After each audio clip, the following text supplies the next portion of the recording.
This video will be about Arturia Pigments and more precisely about how you can create those airy, spacious, atmospheric ambient patches that at the same time are generative, which means that they keep changing and varying over time instead of always repeating the same patterns and sounds. In my opinion, Pigments is absolutely amazing for creating those types of patches because the interface is so intuitive, so you can easily try out different modulations and see what has some nice impact on the music. And if you just add a few controls with a MIDI controller, you can easily create small ambient pieces based on one single patch. So in this case, for example, I could mute the first two layers, meaning that I only have noise, which is some super atmospheric beginning. And I'll speed up the process now, but just to give you some example.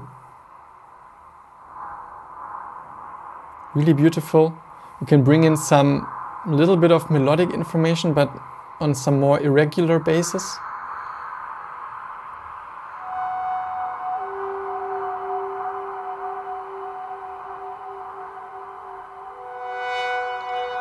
And make it more dense with the first layer.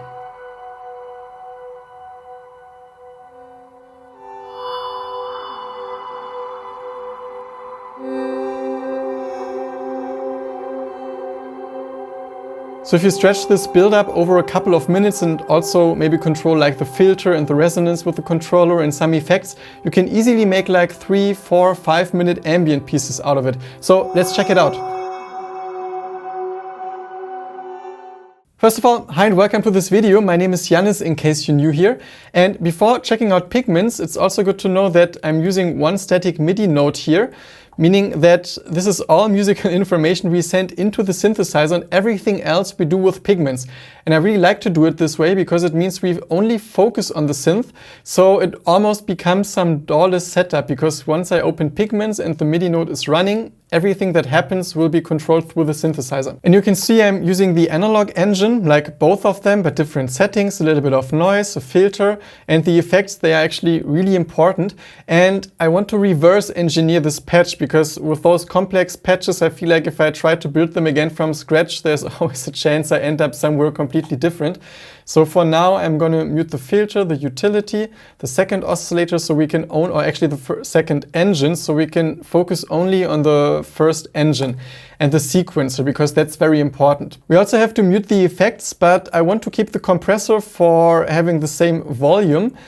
But tape, echo and shimmer, we look at them in the end because they are really important. But first, the sequencer is the most important thing, because you also see I picked some rather low tempo, and that's a bit counterintuitive with sequences, because often if I see people making sequences, they are rather fast, or at least at a tempo where a lot of melodic movement or rhythmic movement is happening.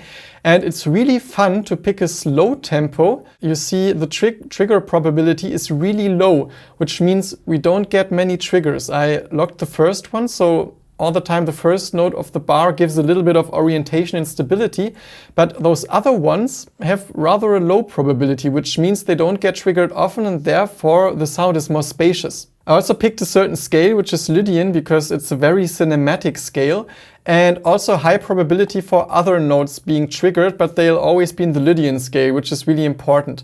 So here this kind of cube is on 83%. Also here I have lots of randomizations going on, so for the gate length, and you'll see in a second why this is important, for the slide, for the octave, so we get different pitches. So there's quite a big range of stuff that can happen, but it doesn't happen so often because the trigger probability is quite low. And the rate is 16th notes, you can pick whatever.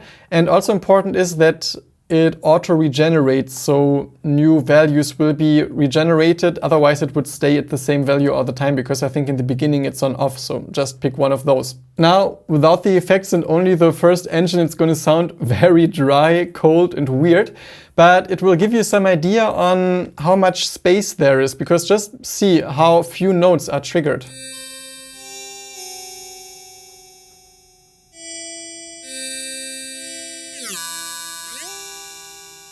Sometimes the slide brings in some very pleasant variation. Now you might hear that there's a variation in the attack of the notes. So sometimes they are kind of soft, sometimes they are loud, sometimes they have some longer swell.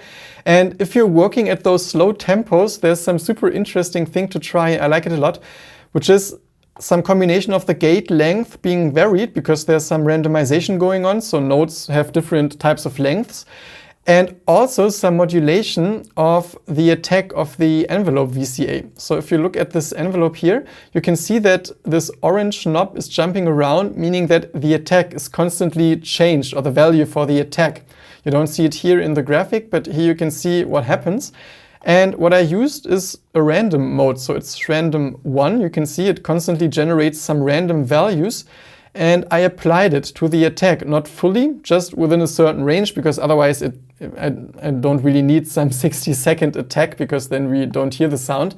But you have to kind of do it up to a point where you see that it impacts the sound.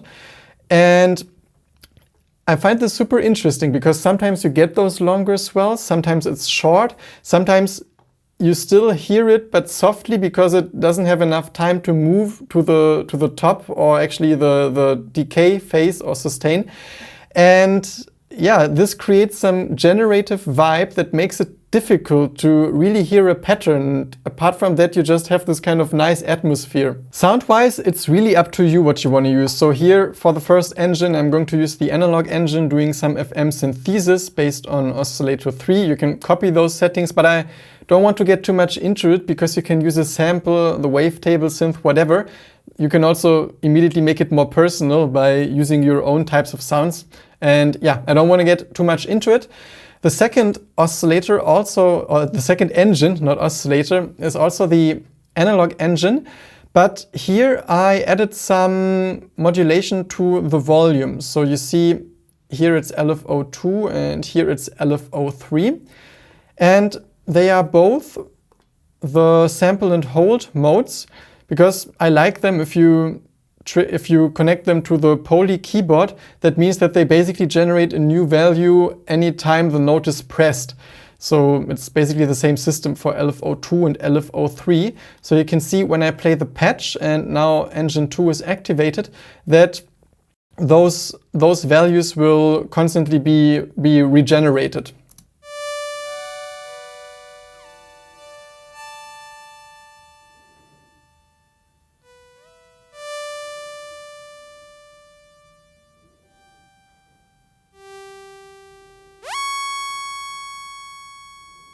You can also see that it's 7 semitones higher, which is a fifth, and I absolutely like the effect of fifth on top of some other sound, so this is what I use here.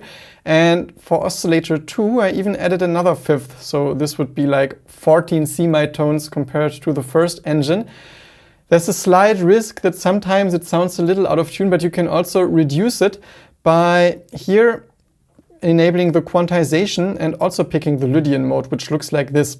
So that's some super amazing feature, that you can also quantize those oscillators. So if any modulation is going to be applied, it will still quantize the pitches to a scale that you can determine here. So that's absolutely amazing.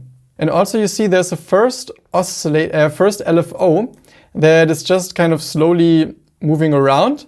And this one is applied to the pitch of those engines. So I think here you can see it for the fine tuning.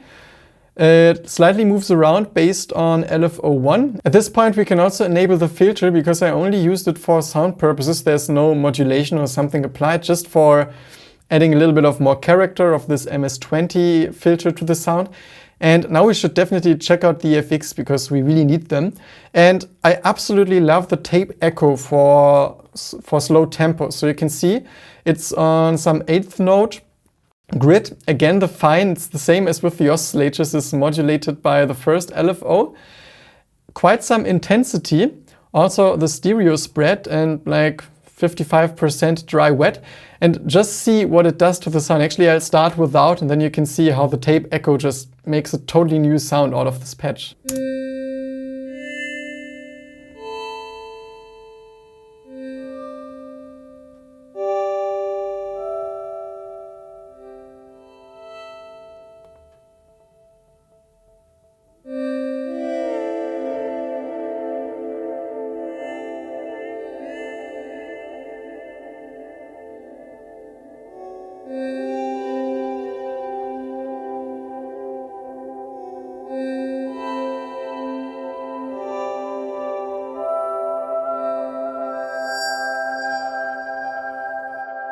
So you can see it immediately transforms the sound in this dreamy into this dreamy soundscape.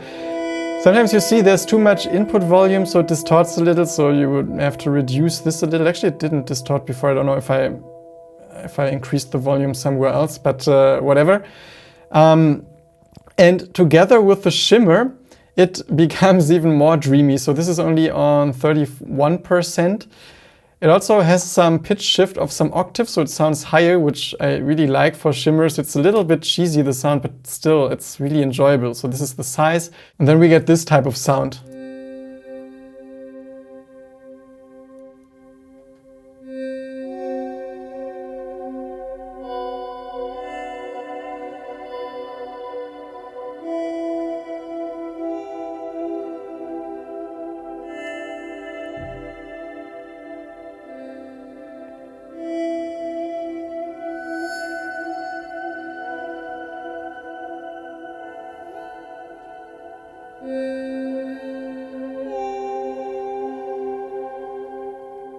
And one of the main reasons the tape echo works so well is the low tempo and also the low amount of triggers, because if it would be some super busy sequence, the tape echo would be distorting all the time and just sounding all over the place because there's way too much sound being fed into it. But if you give it some space to work, it's some super, super fun to use effect.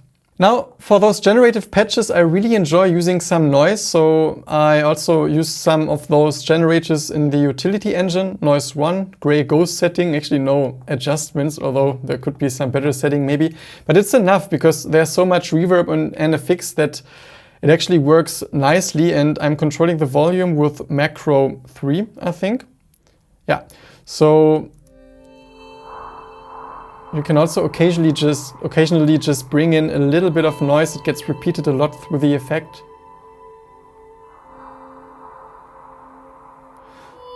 You could also use some random mode for not having to do this with a knob, but randomizing this parameter as well. So there are just so many possibilities. This is just one way of doing it. Sometimes I like to control it myself if there's a lot of randomization going on already.